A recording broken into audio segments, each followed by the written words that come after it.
talk about in this video non-essential expenses versus essential expenses. I'm Margot Masser, your heartfelt CFO, and it is such a common topic that I talk about with my clients and my lovely followers about cutting expenses. Now, it's amazing when you can figure out what expenses that you want to cut and where your business is even hemorrhaging money as well. But what if I told you that doesn't necessarily take care of the core of the problem? You can have expenses that you can look at your short-term game and your big game. What do I mean by that? Your big game is like your 5-year picture of business.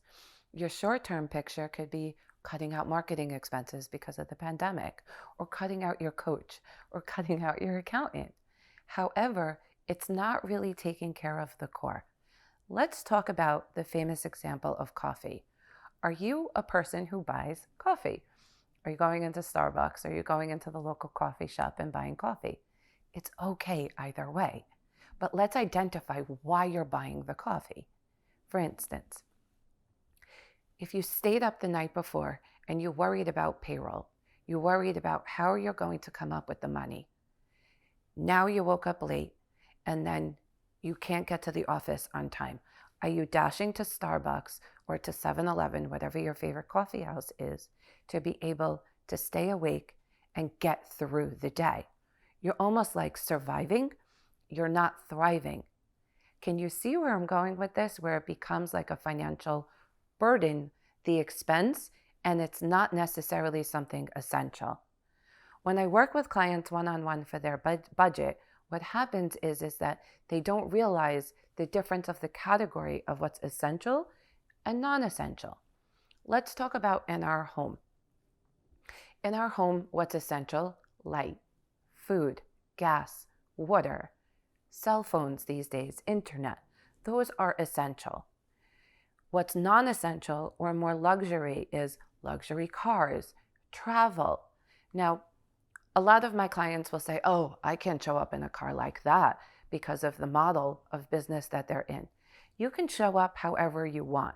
What wins in business is your heart and your skills to be able to develop. It's not these items that come from paying money, and then those items own you instead of you owning yourself. And what happens is inside, you become locked in and you don't feel free.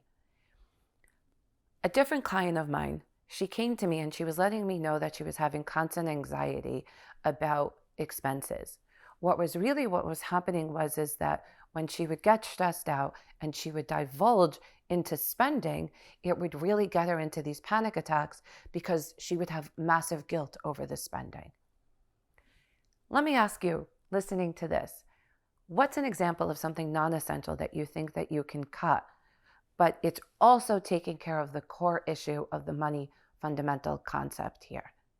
I hope you see where I'm going with this in terms of cutting expenses to really get down to the core. When you look at the essential versus non-essential, the short-term game, the long-term game, you also realize that you have the best grip ever on your expenses. You could be a business at $250,000, several $1 million, but you're going to make more profit understanding when you have non-essential expenses versus essential, when you have that grip as the business owner themselves.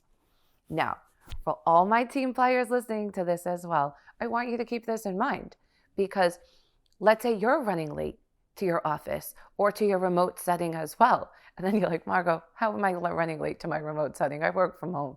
I go from the kitchen or from the bed to my desk. You have to get yourself together. Are you dashing for coffee? I mean, for me, it's my green smoothie every morning that I love to start my day with. You don't realize the components of what's involved.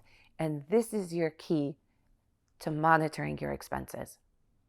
In the comments below, I want you to help me out and tell me where you are with this or any questions that you might have.